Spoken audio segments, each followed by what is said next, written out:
بحوالہ ابن ماجہ حدیث نمبر 260، رسول اللہ صلی اللہ علیہ وآلہ وسلم نے ارشاد فرمایا کہ جس نے علم کو علماء پر فخر کرنے، بے وقوف لوگوں سے بحث اور تکرار کرنے اور لوگوں کو اپنی جانب متوجہ کرنے کے لیے سیکھا، اللہ پاک اس کو جہنم میں داخل کریں گے۔ تو سامعین کرام، بیان کردہ حدیث میں ہمیں علم کی اہمیت کے ساتھ ساتھ اس کو حاصل کرنے کے پیچھے جو اغراض و مقاصد ہوتے ہیں ان کا پتہ چلتا ہے۔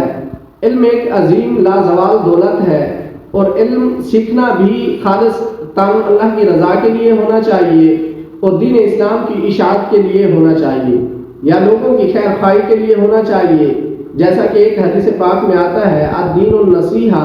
کہ دین تو خیر خواہی کا نام ہی ہے۔ اگر انسان علم اسی وجہ سے سیکھ رہا ہے کہ وہ علماء کے اوپر فخر کرے گا کہ میں عالم بن گیا ہوں، میرے پاس علم آ گیا ہے، لوگوں کو بتائے گا جگہ جگہ، تو پھر اس کے علم حاصل کرنے کا کوئی فائدہ نہیں ہے۔ یا دوسرا، اگر اس کا مقصد یہ ہے کہ وہ بے وقوف لوگوں سے بحث کرے گا کہ میں پڑھا لکھا ہوں تمہارے اندر، مجھے ہر چیز کا پتہ ہے، ان کو بات بات پر ٹوکے گا اور اپنے علم کی دھونس جمائے گا، تو اس علم کا بھی کوئی فائدہ نہیں ہے۔ اور تیسرا یہ کہ وہ لوگوں کو اپنی جانب متوجہ کرنا چاہتا ہے،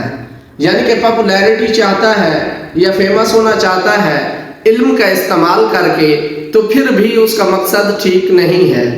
ہمیں علم حاصل کرنا چاہیے صرف اللہ کی رضا کے لیے اور لوگوں کی خیر خواہی کے لیے اور دین اسلام کی اشاعت کے لیے۔